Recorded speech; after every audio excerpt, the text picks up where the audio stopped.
A gratidão é minha, gente, pela oportunidade de estar aqui com vocês, a gente poder trocar e pensar sobre as questões da nossa vida imortal, né? Da nossa vida como ser que somos. Muito me honra o convite. Agradeço bastante. Bem, eu tenho a impressão que nós estamos entendendo a vida de uma forma que nos cause sofrimento. Apesar da gente ler no Cristo e na doutrina, tudo que a gente precisa saber para ter uma vida com muito menos sofrimento do que a gente tem, eu tenho a impressão que a gente continua na nossa intimidade, na nossa forma de agir e certamente na nossa forma de pensar, agindo como se desconhecêssemos a doutrina e o mestre. Num ponto essencial, a nossa disposição diante da vida, das coisas da vida. A impressão que eu tenho, e aí eu estou errando ao generalizar, e aí eu peço desculpas, que a maioria de nós entende que precisa vencer a vida. E se eu tenho que vencer a vida, então ela é minha inimiga. Que eu tenho que vencer o dia, como se ele fosse um obstáculo. Como se as coisas que acontecessem no dia e na vida existissem contra mim, para me atrapalhar. A gente fala assim, só me faltava essa, não é? Mostrando que a gente, principalmente nessas horas, não compreende o que de verdade está acontecendo. E o que de verdade está acontecendo? Que a vida está nos dando situações para viver sempre e exclusivamente a nosso favor. Nunca é algo contra nós. Nunca. Por quê? Porque a vida, primeiro que ela foi programada, né? E foi programada em nosso benefício. Segundo que ela existe, a gente precisa lembrar que existe um princípio da doutrina espírita que diz que a evolução, o nosso caminhar na direção da perfeição é um determinismo divino. É uma ordem divina. Faz parte da vontade do Pai. Uma vontade jamais desobedecida, que se cumpre. Então, nós estamos em meio a um caminho na direção da perfeição. Nós estamos dentro da vida, vivendo, e essa vida, ela foi construída e concebida pelo Pai para que ela tenha todas as características, todas as ferramentas, todas as situações que propiciam esse desenvolvimento, essa evolução no sentido da perfeição. Então, se pensarmos dessa forma, se entendemos e confiamos no princípio da doutrina, e que a gente vê transparecer dentro do Cristo também, nada na vida é ruim.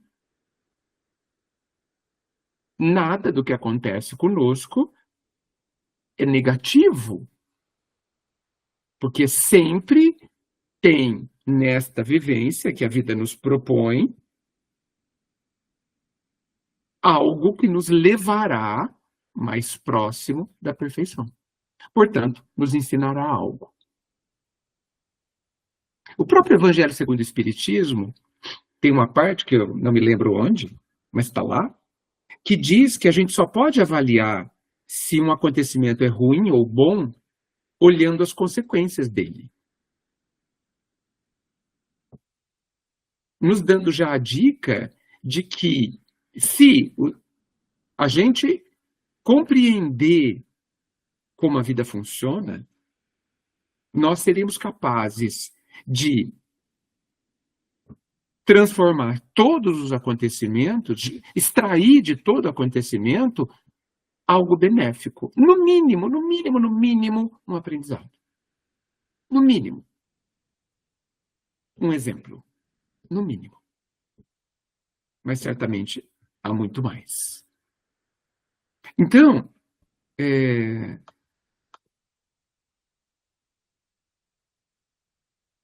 se o que eu estou dizendo tem alguma coerência, alguma verdade, isso é uma causa importante do nosso sofrimento. O Evangelho, com Kardec, coloca para a gente as causas atuais e as causas anteriores das nossas aflições. Esse é o título. E eu fico pensando que a maior parte das nossas lágrimas está relacionada às questões atuais, às aflições atuais que são normalmente geradas exatamente por essa forma errônea de ver, uma forma antiga de ver. A vida não está contra nós. A vida inteira e totalmente está a nosso favor. Se a gente internalizar isso na nossa forma de pensar e de sentir, nós sofreremos muito menos e aproveitaremos muito mais, porque nós enxergaremos todas as situações e todas as situações envolvendo tudo, o nosso corpo, a nossa saúde, as pessoas, nossos relacionamentos, enfim, tudo, como sendo um degrau para a gente subir na direção da felicidade. E aí não há mais tanto medo. Porque nós vivemos com medo, acreditando que as coisas estão ocorrendo ou podem ocorrer a nosso desfavor.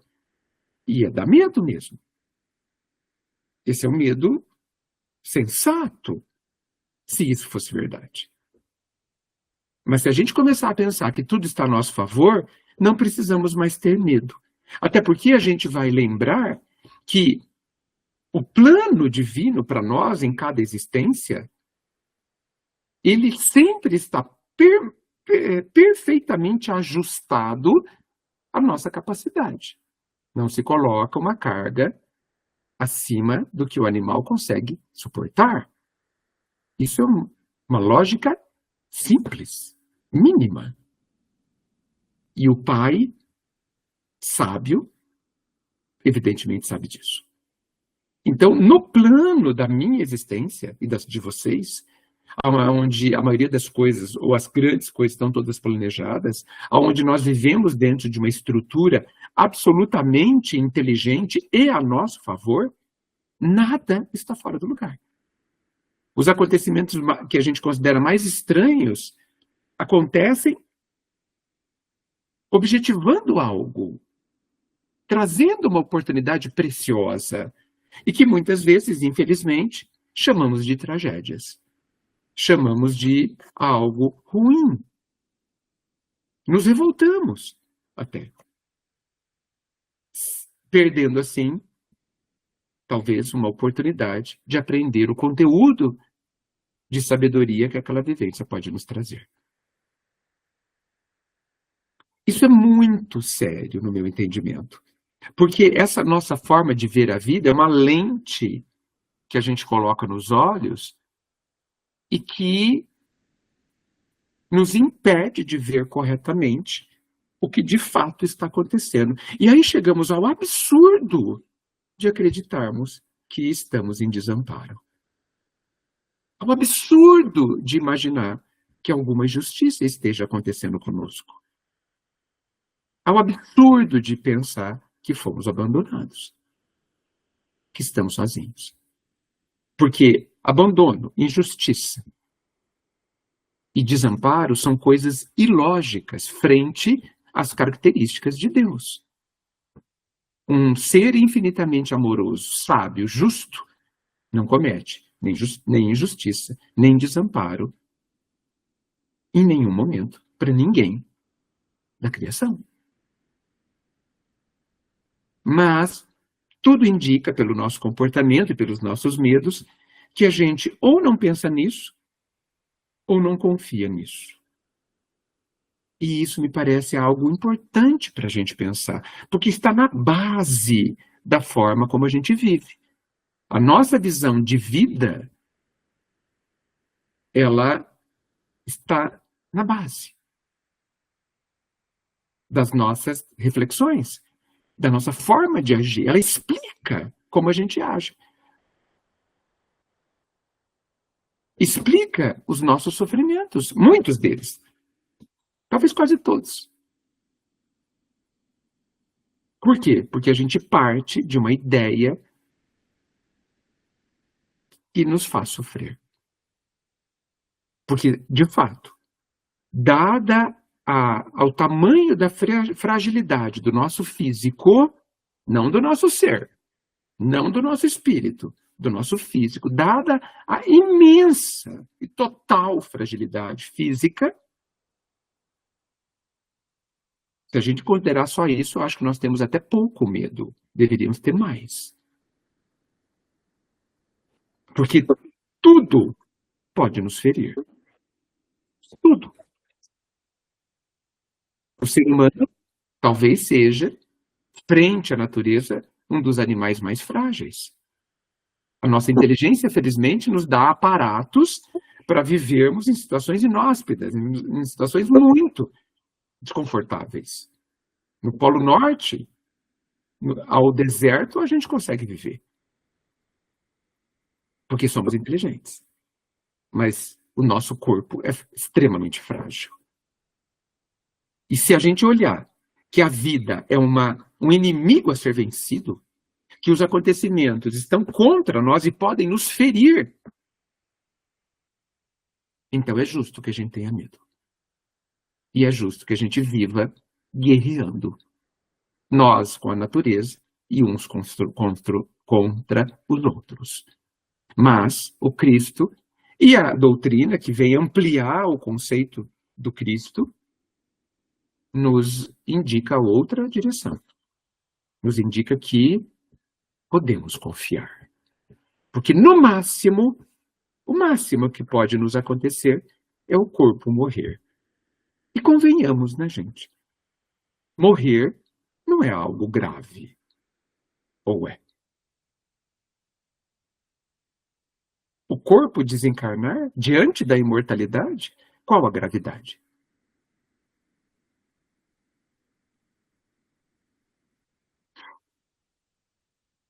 E aí? Já temos material para conversar? Bom, Bom, veja, gente, antes de... Eduardo, desculpa. Eu apenas estou dando a minha visão. Não quer dizer que ela seja correta. Vale, sem dúvida, como sempre, como Kardec nos ensina, uma avaliação profunda até. Era isso. o Edgar, já que você abriu já agora para a conversa, a escolha do tema foi muito boa para o nosso grupo, porque o nosso grupo está estudando exatamente o Bem-aventurados aflitos do Evangelho segundo o Espiritismo, né? Então tem tudo a ver. Eu gostaria de saber a tua opinião sobre a seguinte abordagem. Quando a gente iniciou a discussão desse tema aqui no grupo, eu percebo, e não é a primeira vez, que as pessoas, nós, do nosso grupo, ou de outras casas, quando passa por esse capítulo 5º do Evangelho, eles focam muito na questão de descobrir se a dor que ele está sofrendo, ou se a dor que o vizinho, o parente está passando, é uma análise se são erros desta vida, se são da vida anterior, e muitas vezes a gente faz um julgamento do nosso irmão que está passando por uma dificuldade, e a gente fala, também, né? Está passando por isso, sabe-se lá o que ele fez na vida anterior, que me parece uma coisa precipitada. Mas, de qualquer forma, eu tenho a seguinte indagação para você. ou gostaria da tua opinião. Será que mesmo a gente sabendo dessas leis de causa e efeito, que atrelam uma reencarnação à outra, não seria melhor de nossa parte a gente focar naquilo que a gente pode aprender e compreender desse momento que a gente está passando? Certo. Sem dúvida que a gente se ocupar da vida do outro é uma fuga. Cuidar da vida do outro normalmente implica em não cuidar da minha. Isso é uma fuga. Isso é uma procrastinação. Mesmo que a gente fala que é em nome do amor, eu preciso cuidar da da vida de não sei de quem porque eu amo muito.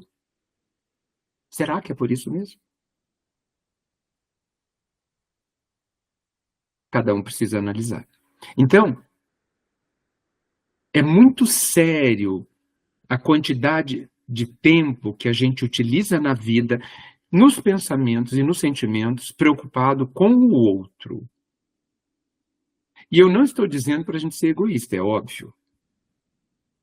Porque normalmente a gente se preocupa com a vida do outro para mandar no outro, para controlar o outro, e não exatamente para ajudá-lo.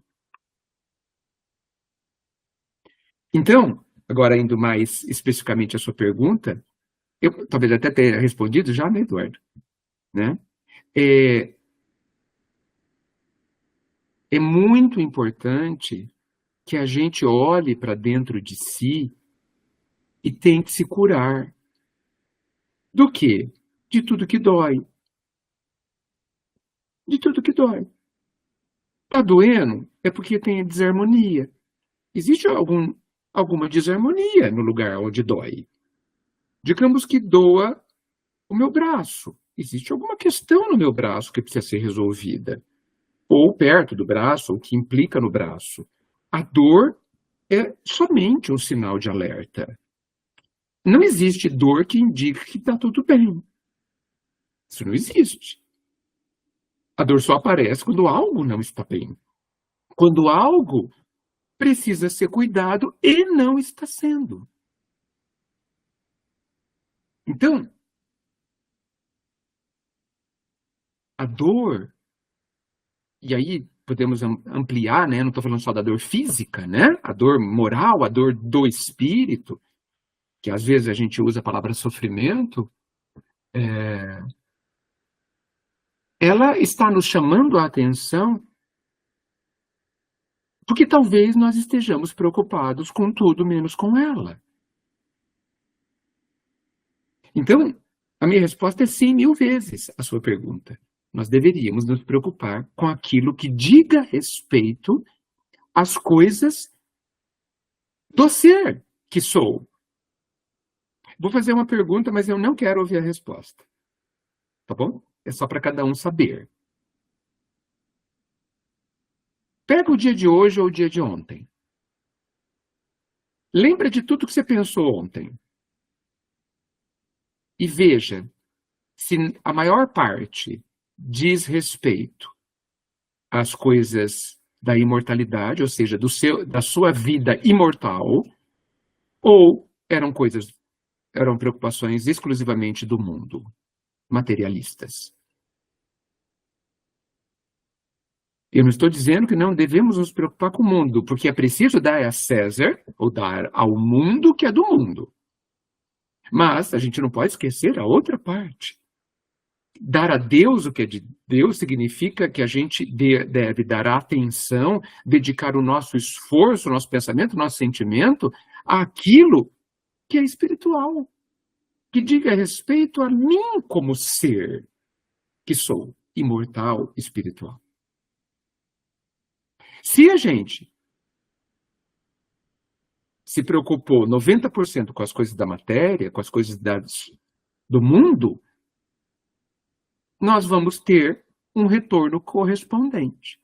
Porque estamos plantando isso. E quem planta, colherá. Essa é a lei. nós vamos ter um retorno do mundo. Num mundo que nós não vamos ficar por muito tempo. Parece um investimento ruim. Ok? O Eduardo levantou a mão. Ok.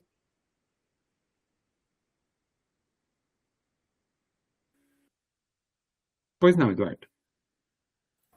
É o Daniel que levantou a mão. É o Daniel que levantou a mão, é. Isso. Daniel, desculpe. Boa noite, meus queridos. É um prazer renovado revê-los, ainda que virtualmente, mas saber que todos estão bem.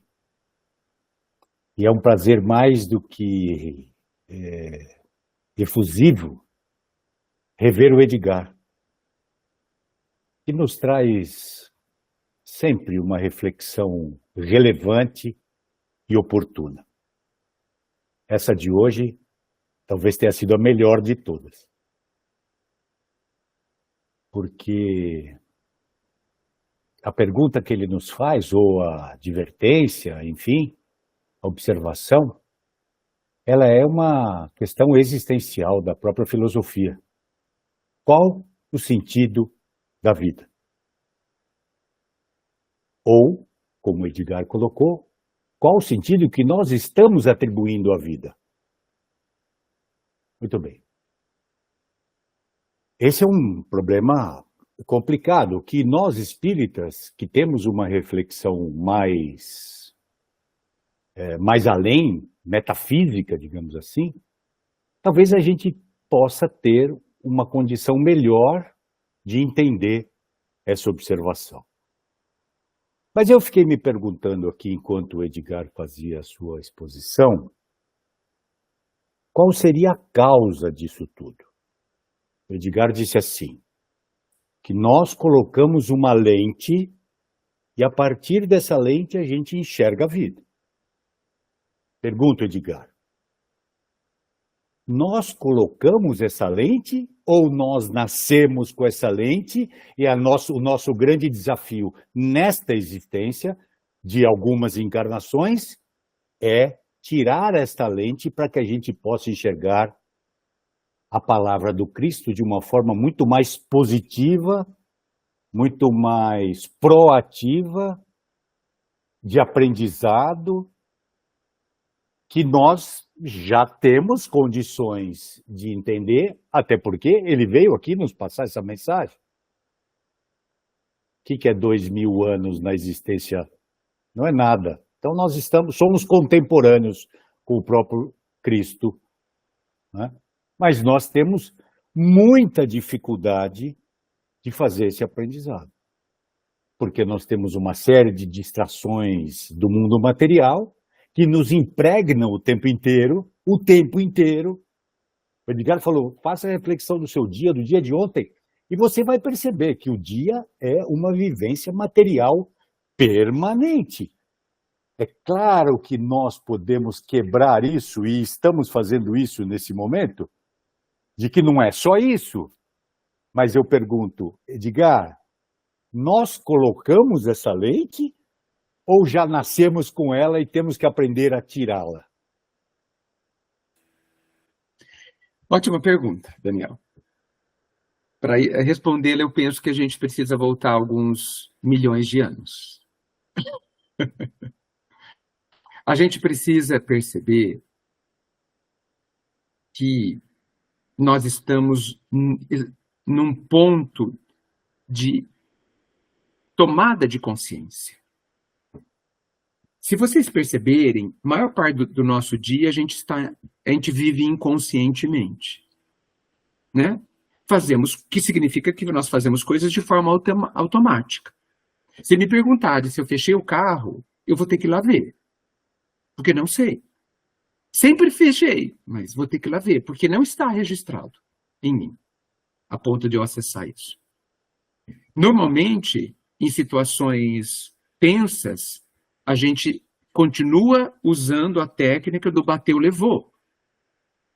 Então, se alguém grita comigo, é possível que eu grite imediatamente, sem ter condições de reflexão, sem parar para fazer calma, pensa no que você vai fazer. Muitas vezes, normalmente, respondemos imediatamente, automaticamente. E muitas coisas fazemos assim. Por quê? Porque ontem a gente estava lá no reino animal. E o reino animal não pensa. Não como a gente entende. Eu estou me baseando naquela poética colocação do Leon Denis, que diz que o ser dorme na pedra, agita-se no vegetal, corre no animal e acorda no homem. Isso está lá, talvez, no livro O Porquê da Vida ou no Problema do Ser, do Destino e da Dor, de Leon Denis. Essa colocação tão poética fala da trajetória do ser, né? Onde Kardec nos instrui que antes do homem, do reino animal, do reino hominal, né? Do homem, nós somos princípio inteligente. E que no reino hominal, do ser humano, nós estamos espírito.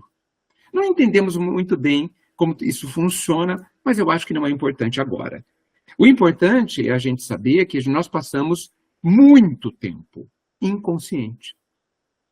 E que estamos agora aprendendo sobre como é ser consciente. Então, a fera vive em nós ainda, Daniel. E na fera, tudo é perigoso. Eu fico morrendo de dó daqueles bichinhos que vão lá na selva, no rio, tomar água. E eles não têm sossego, coitados. Ou é o jacaré, ou é o hipopótamo, ou é o leão, ou é o gavião. Alguém vai querer comê-los. Nem beber água em paz. Eles bebem água assim, olhando para tudo quanto é lado, né? Com medo de serem atacados. Por milhões de anos, nós vivemos assim. No processo natural e correto, aonde um se alimenta do outro, numa busca de sobrevivência. E aí temos a seleção natural e a evolução, e está tudo certo. Só que nós saímos de lá. Mas isso não saiu de nós, num gigantesco condicionamento, ou atavismo, como queiramos, né? Num gigantesco. Então, não há uma crítica da minha parte por vivermos a maior parte do tempo inconscientemente.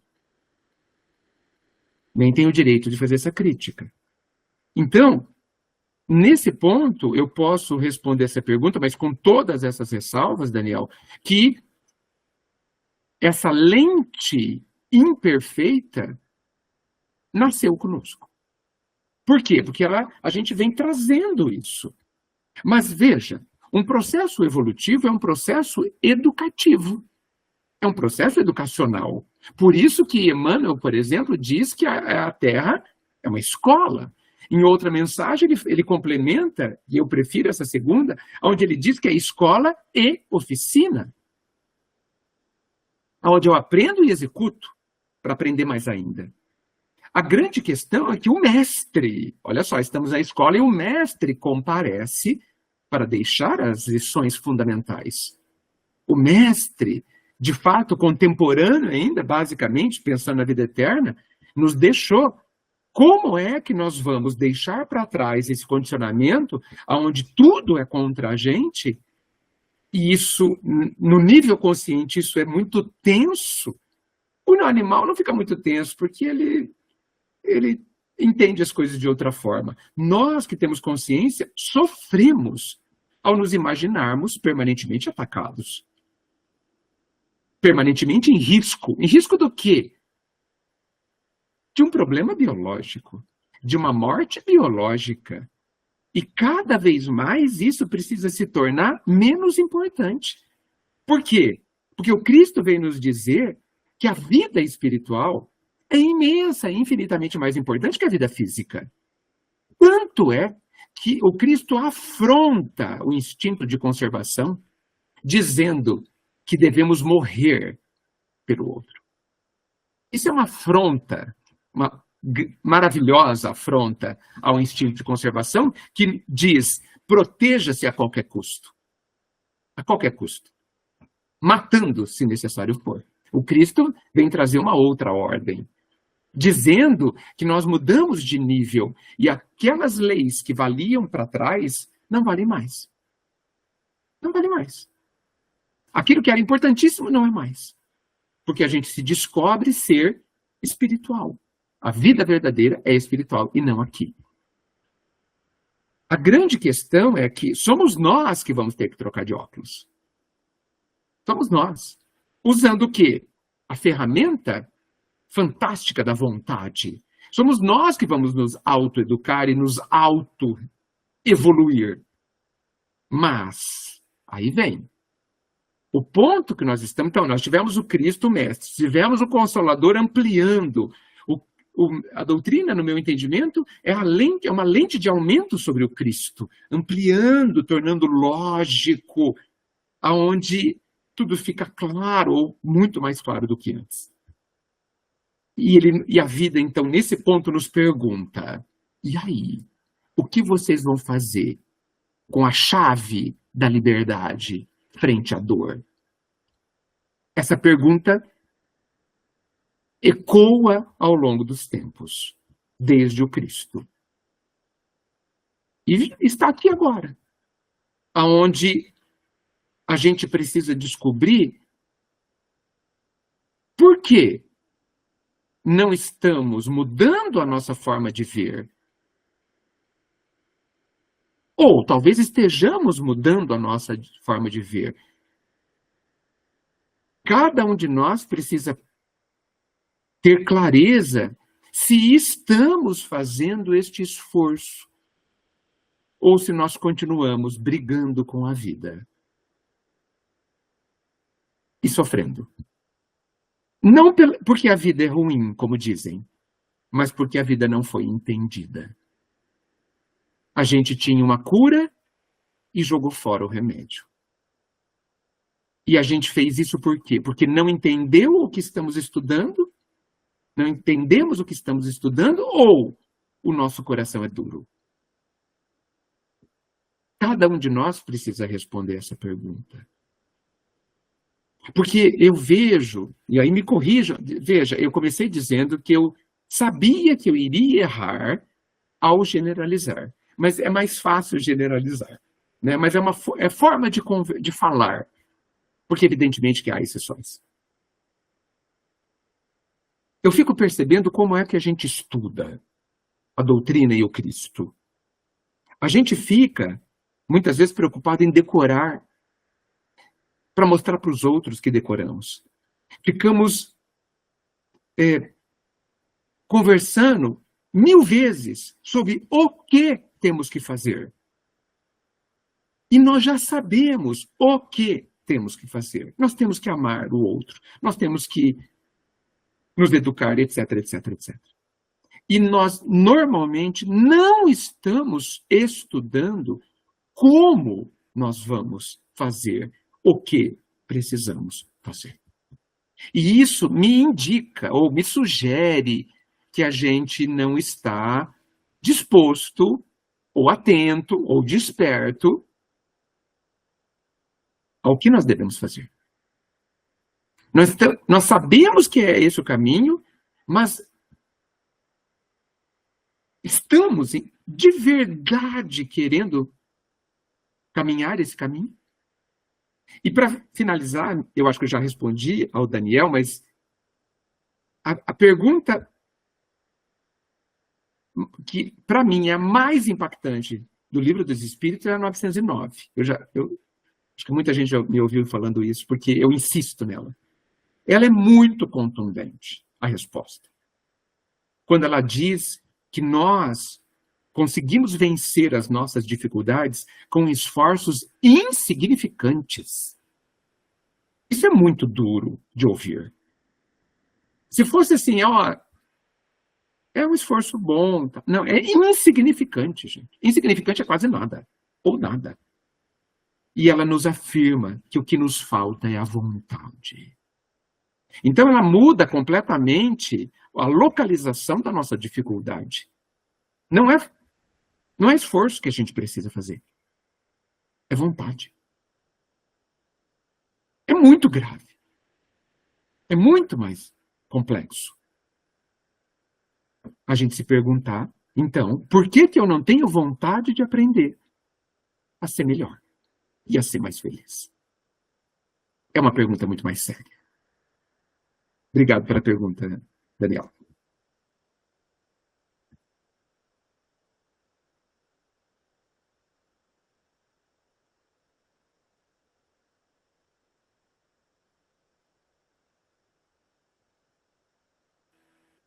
Estou à disposição. Edgar, então, pelo que eu entendi das suas colocações, às vezes a gente vai pelo caminho do atavismo, da lei não, né? Da nossa reação às ações, ou muitas vezes a gente acaba no comodismo, né? Aquela situação materialmente é interessante para nós e a gente acaba não se questionando muito e ficando paralisado. O que eu falo paralisado é no sentido moral da coisa, né? Uma coisa que eu percebo muito é quando a gente vai estudar Jesus através da lente da doutrina espírita, olha, não tem uma única vez que a gente não escuta assim. Esse exemplo que está no Evangelho, esse exemplo que está na vida de Jesus, quando vai falar sobre o homem de bem, as características do homem de bem, a gente acaba falando assim, nossa, isso não é para nós. Essa mensagem não é para nós. Ah, eu estou muito longe, Jesus é Jesus, nós somos nós. E eu fico assim, preocupado, porque eu não sei se quando eu falo isso é um sinal de humildade, ou se para mim é um sinal de orgulho, de comodidade, e não querer rever os meus conceitos, a minha vida, diante daquilo que está sendo colocado para mim, como exemplo. Será realmente que todo esse ensinamento trazido por Jesus não é para nós? Porque, sabe, eu ouvi você dizer assim e veio à minha mente, como assim não é para mim? Não é? Mas eu escuto isso muito dentro do movimento espírita. Esse ensinamento não é para mim. Isso é para Jesus. Sim. Jesus, sim. Para mim, não. O ensinamento é sempre para quem não sabe. O mestre não precisa de ensinamentos. Ele já sabe. O povo fala assim, meu Deus dá asa para quem não sabe voar. É óbvio. Para que dar asa para quem sabe voar, gente? Tem que dar para quem não sabe. Como que vai aprender a voar sem asa? Então, essas frases que eu também ouço são desculpas. São desculpas. É comodidade, é orgulho. Porque, evidentemente, que os ensinamentos são para nós. A gente falha quando a gente esquece que Jesus disse que ele é o caminho. Caminho serve para quê? Para ser caminhado. Caminho não é destino. Destino é o final do caminho. Caminho é um processo. Certo? As leis colocadas pelo Cristo são nossas metas, nossos destinos. Por isso que eles são para nós. Eu vim aos doentes e aos ignorantes. Então ele tinha que trazer cura. E tinha que trazer ensinamentos. E ele fez. Então, quando a gente fala que não é para nós, a gente está fazendo uma série de coisas. Primeiro, a gente não está confiando em nós. A gente está se esquecendo de quem é que somos. E nós somos filhos de Deus. Mas o nosso orgulho, que projeta dentro de nós uma imagem de que nós precisamos ser perfeitos agora,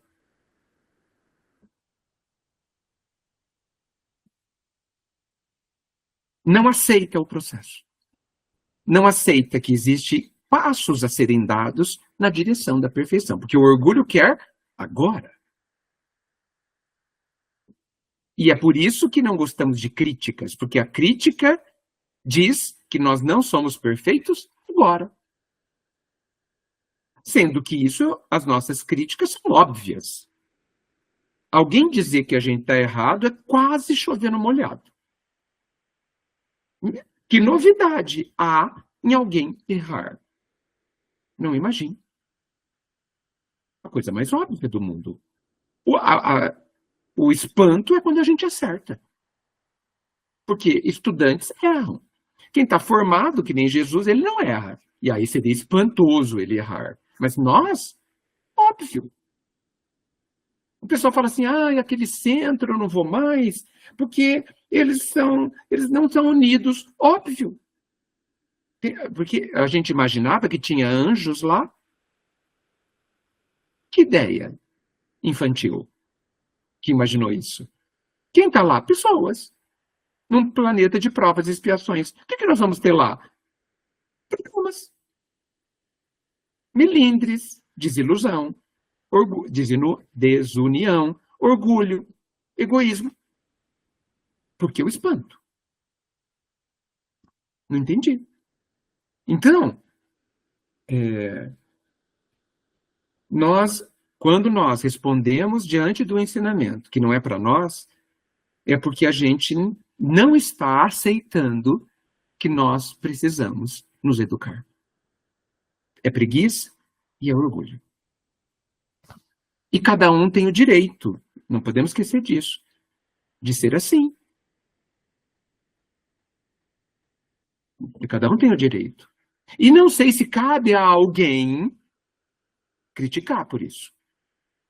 Porque, no fundo, talvez a gente não seja tão diferente em outros aspectos. Porque é muito fácil a gente querer que o outro faça o que nós não precisamos fazer. Muito fácil. Então, por isso que Jesus, antecipando-se a todas as questões que nós vamos viver um dia, falou da parábola da trave e do cisco no olho. Porque a gente consegue ver um poste, gente. Sabe o poste da CPFL?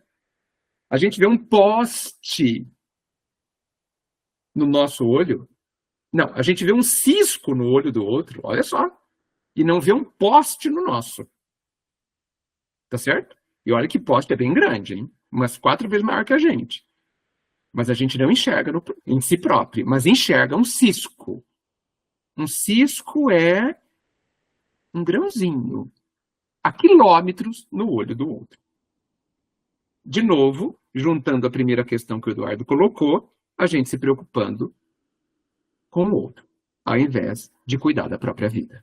Se a gente cuidar da própria vida, a gente normalmente não dá conta.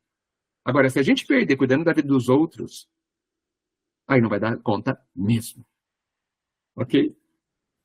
Com certeza.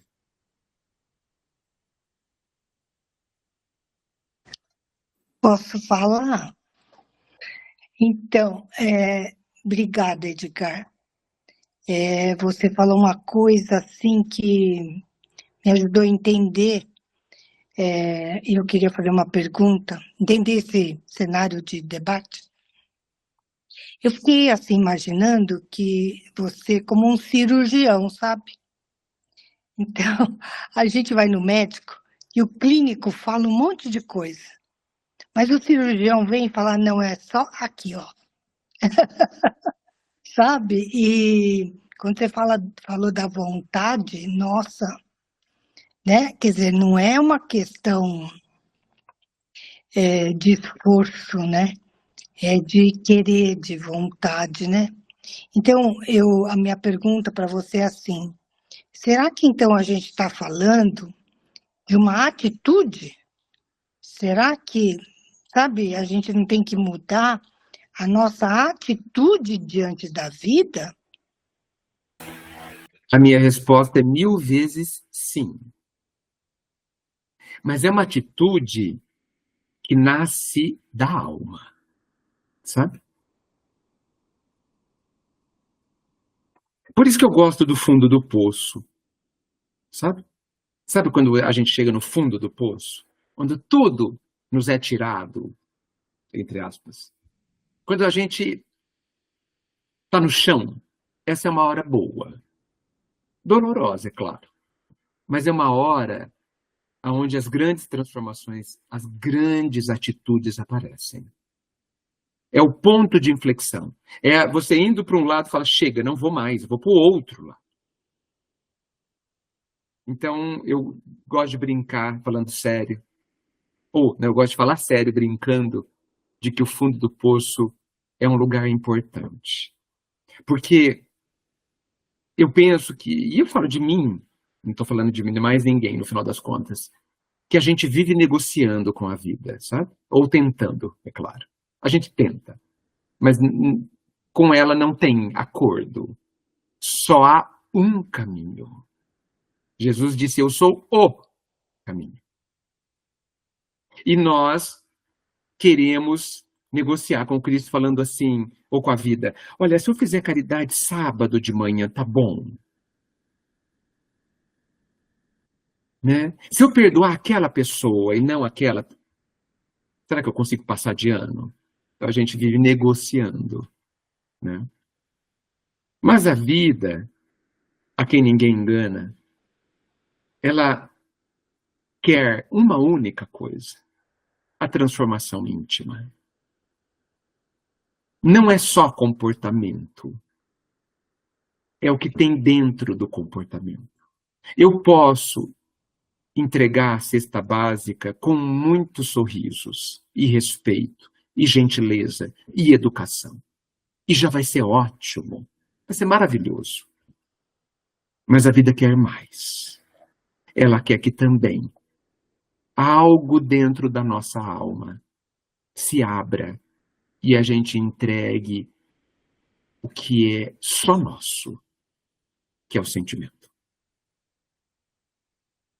Então, alguém poderia perguntar, então é melhor não entregar a cesta básica se eu não tiver com sentimento bom? Não, entregue. Entregue a cesta básica.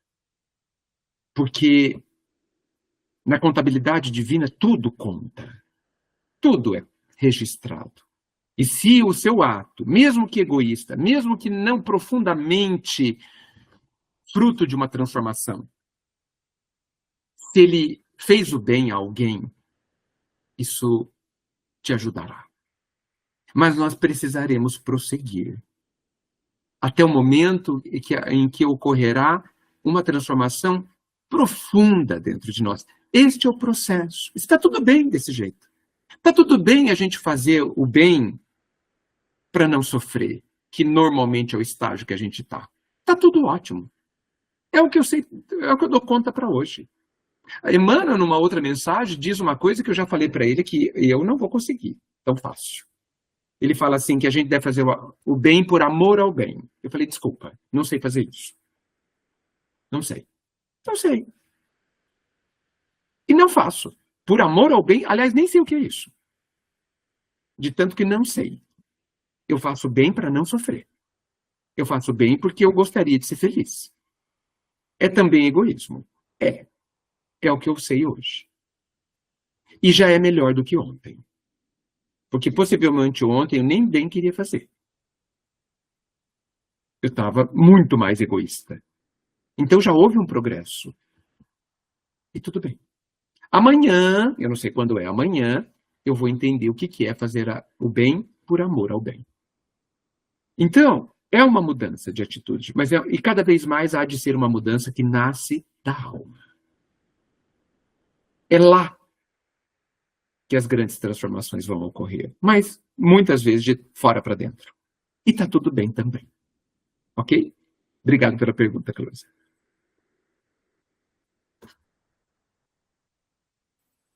Oi, Terezinha. Oi. Então, você falou que o nosso pior inimigo somos nós mesmos, porque a gente é imediatista e quer tudo para ontem. Só que o tempo de Deus é diferente do nosso. A evolução, ela não dá salto, e é um processo, assim, muito lento e demorado. Só que a gente não consegue entender isso, né? A gente quer tudo, que o senhor falou, para ontem. Não consegue ou não quer? É. Não sei direito. Sim. Então, mas se a gente entendesse isso, que para chegar à perfeição, um dia nós vamos ser perfeitos que nem Jesus, vamos chegar, mas há um processo assim de milênios, né? Então, mas a gente acha que nem falou, vai ser bonzinho hoje, né? Mas cada vez que a gente faz alguma coisa, tira alguma canga do nosso espírito, a gente está se aperfeiçoando aos pouquinhos, né? Então, a gente precisa ter essa vontade de querer evoluir, né?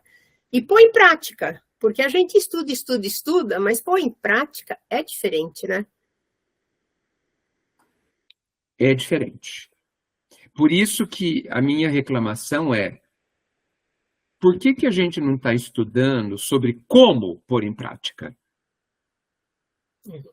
Porque assim, ninguém precisa nos dizer que a gente precisa ser bom. Eu acho que até as pedras da calçada já sabem disso. Uhum. Então, por que eu vou ler um livro e vou estudar e vou falar assim, gente, olha, a gente precisa ser bom, tá? Me conte uma novidade. Faz 200 anos que a gente está estudando e falando isso. Por que é que a gente não diz assim, gente, não sei fazer isso? Como que eu faço? Como que eu faço para perdoar alguém que me ofendeu, por exemplo? Não sei fazer isso. Vamos conversar sobre isso?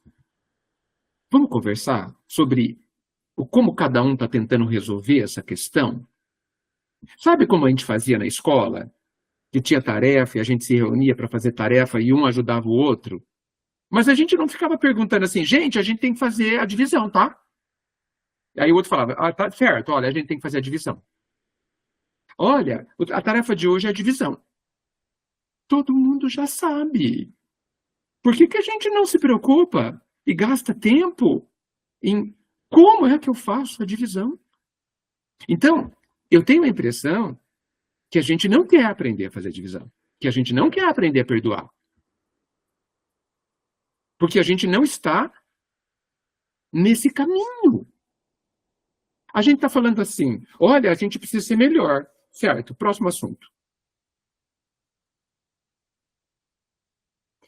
Ou a gente acha que vai acontecer um domingo de manhã de primavera e nós vamos acordar sabendo perdoar alguém. Será que a gente tem esse pensamento infantil, gente? Porque criança pensa assim, né? Quando é que nós vamos... Porque, gente, a gente não precisa prestar muita atenção no que as pessoas falam. A gente tem que prestar no que elas fazem. E se a gente observar como a gente estuda, a gente não está querendo aprender o como. Porque, veja, gente, ficar falando assim, eu preciso ser bom, eu preciso ser bom, eu preciso ser bom, não nos tornará bons. Pôr em prática, né? Fazer, como mas eu não sei fazer. Então. Eu não sei. Olha só a situação. Porque a gente precisa ser franco, gente. Olha, a pessoa me ofendeu e eu estou com raiva dela. Por mim, eu batia nela. Revida. Inclusive. Revida, Não, a vontade verdadeira, eu quero bater na pessoa. Certo? Ou isso é só comigo? Não, porque a gente está muito mais... Se for só comigo, tá fácil, é ótimo. A gente está muito mais, como ele falou na palestra no começo, no reino animal do que no hominal. Sim. Porque a gente é mais instinto do que sentimento. Sim. Não é isso? É. E o que nós estamos fazendo para mudar isso? Então. Não adianta falar, desculpem. Claro que eu não sei como vocês estudam, estou falando de novo de forma geral.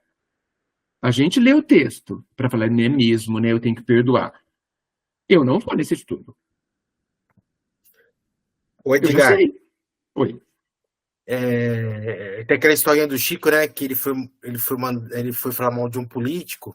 E o Emmanuel apareceu para ele e falou assim: toma um copo d'água, né? Enche a boca de água para não falar mal de ninguém. Se isso servisse para mim, eu ia ter que andar com uma caixa d'água do meu lado. Porque, né? Vai ser super saudável tomar bastante água. Então, é assim, Normalmente esses truques assim não funcionam, né? Você precisa de algo mais, sei lá, mais introspectivo, mais reflexivo, não sei. Mas como você disse, eu quero que alguém me ensine a fazer de tal jeito, né? Não, veja. Eu acho que eu colocaria uma coisinha diferente, Eduardo. Eu não quero que alguém me ensine. Eu quero aprender. É Ou diferente. então, sim. É muito diferente. O Cristo está ali querendo nos ensinar há 2000 anos. Uhum. Somos nós, alunos rebeldes, que não queremos aprender. Porque a gente lê o livro que nos ensina e fala que ele é para o outro. Nossa, meu marido precisa ver isso. Meu filho precisa ver isso. Meu vizinho precisa ver isso. O diretor do centro precisa ver isso. Eu não. Então, assim, são atitudes de quem não quer aprender. Mas, Edgar, o exemplo que você deu do fundo do poço, eu achei ótimo, porque é lá no fundo do poço que as pessoas falam, não tenho nada a perder mesmo, vou fazer tal coisa. Coisa que se ele não tivesse no fundo do poço, ele talvez não tivesse essa mola que o impulsionasse para frente, né?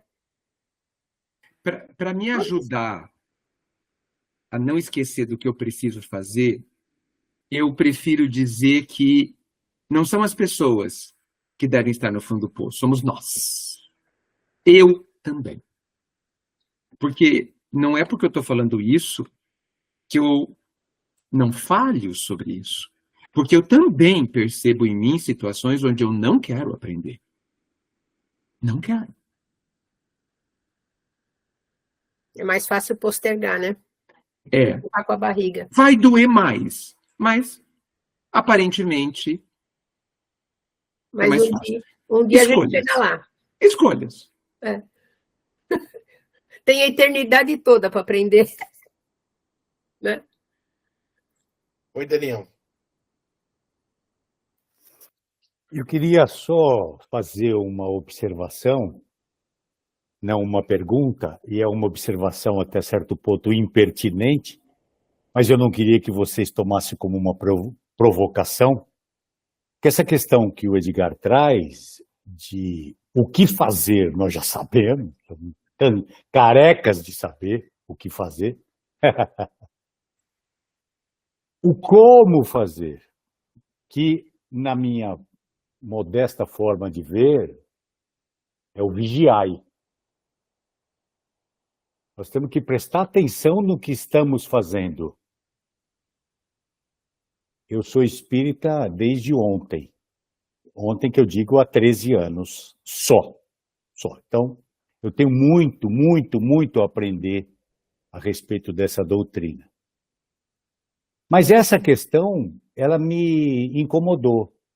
Bom, tá bom.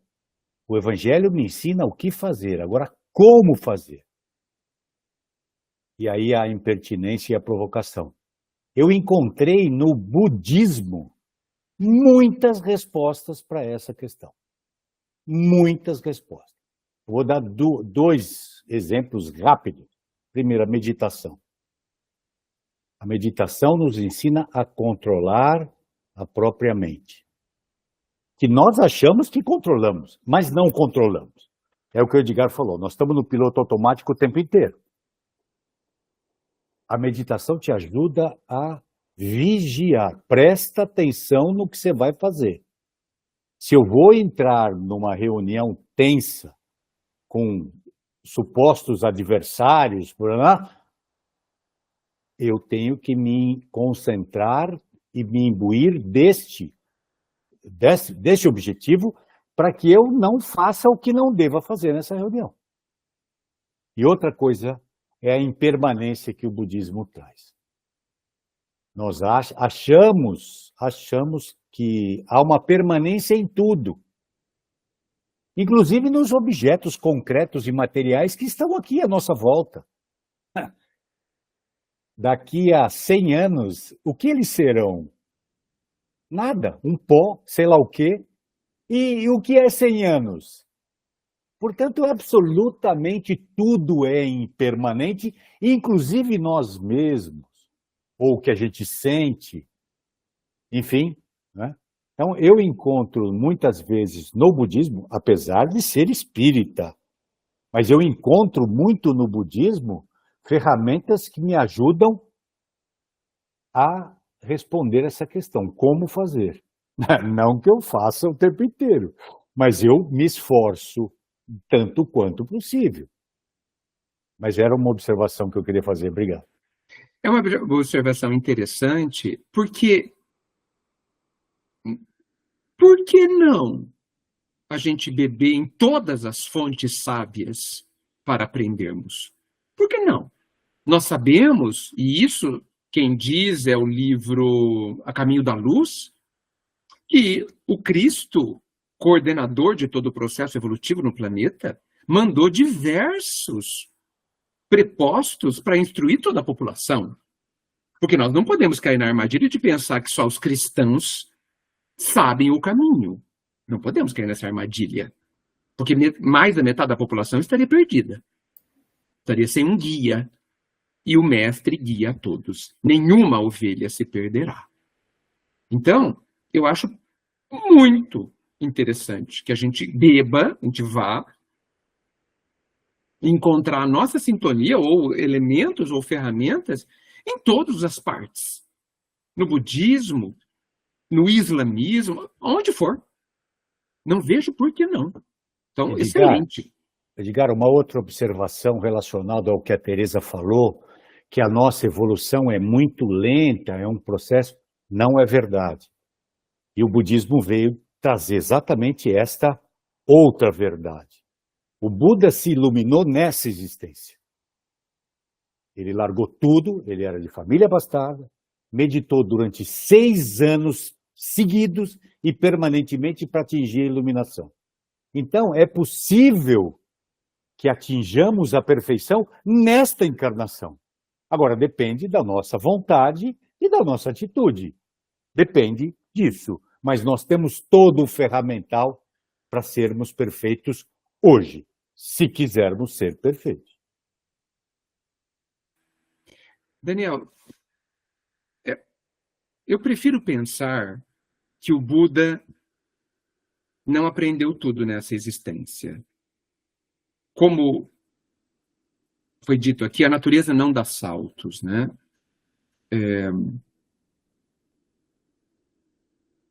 Mas eu também penso que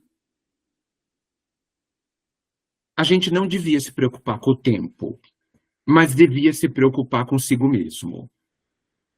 Essa história de que evoluir vai demorar um tempo, o tempo é uma invenção humana, não é uma invenção divina.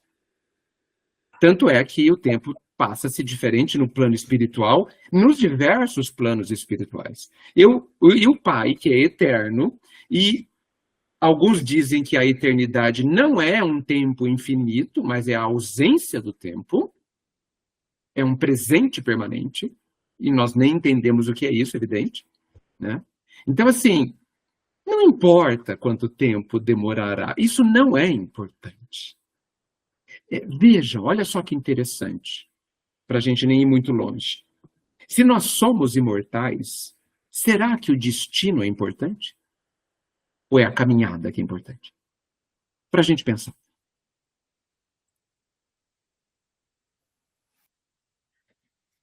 Muito bem. Senhoras e senhores, mais alguma colocação para o nosso amigo Edgar? Não? Só agradecer, Edgar, maravilhoso. É verdade. Muito aprendizado, muito, muito, muito. Muito obrigada. Obrigada, Edgar. Foi um engrandecimento aos nossos conhecimentos aqui e um incentivo para continuarmos aprendendo sempre. Eu que agradeço, gente. Que seja um incentivo para a gente continuar de outra forma.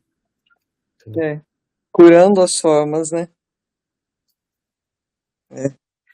É sempre um prazer imenso, Edgar. Em nome do grupo, eu fico assim muito feliz de você ter aceito o nosso convite, tá? É uma noite deliciosa, que o tempo passa muito rápido, Eu acho que todo mundo aproveitou bastante essa oportunidade de discutir todos esses temas que você trouxe, a tua explanação. E eu já vou renovando aqui, Edgar, o convite para uma próxima oportunidade, tá?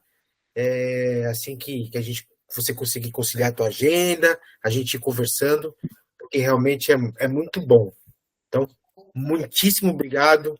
Em nome do FCX, a gente agradece muito.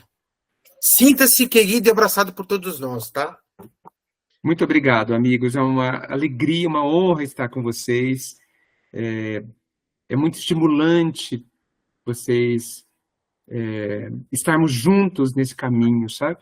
E eu acho que a gente tem que ir de mãos dadas mesmo para a gente seguir juntos. Muito obrigado, é uma honra. Eu fico à disposição sempre que for possível, tá bom? Grande abraço. Obrigada. Obrigada. E assim, Edgar, como é que praxe aqui no nosso grupo, a gente escolhe alguém para fazer a prece final.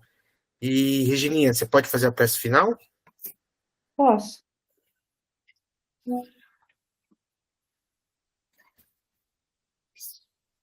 Então vamos elevar o nosso pensamento ao nosso querido Mestre Jesus e dizer a Ele que estamos profundamente agradecidos pela oportunidade dessa belíssima reflexão desta noite.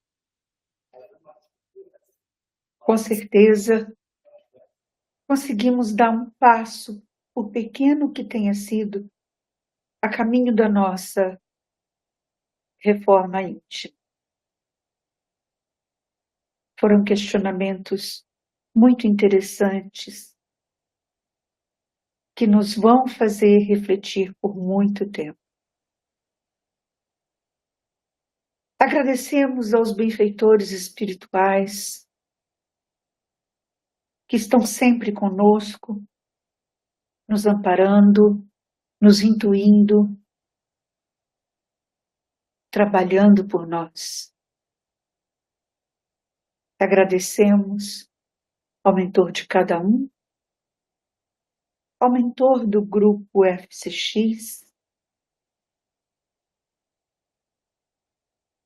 Agradecemos a Deus pelo dom da vida, pela presente encarnação, que está nos proporcionando grandes entendimentos. Rogamos-te neste momento, Senhor, por todos aqueles que necessitam de Ti, e aí nos incluímos. Mas te pedimos por aqueles que não conhecem a Tua verdade, o Teu amor incondicional. Pedimos por nossos irmãos encarcerados, hospitalizados. E te pedimos por nós mesmos, Senhor, que sejamos tocados pelo Teu amor, nutridos pela Tua paz, envolvidos pelo melhor que há de sentimentos, e que possamos cuidar das nossas imperfeições, observar os nossos vícios e pensar no bem, agir no bem, pois é o bem que vai nos levar a planos superiores. Envolva-nos, Jesus, em Tua paz, agora e sempre. Que assim seja. Graças a Deus.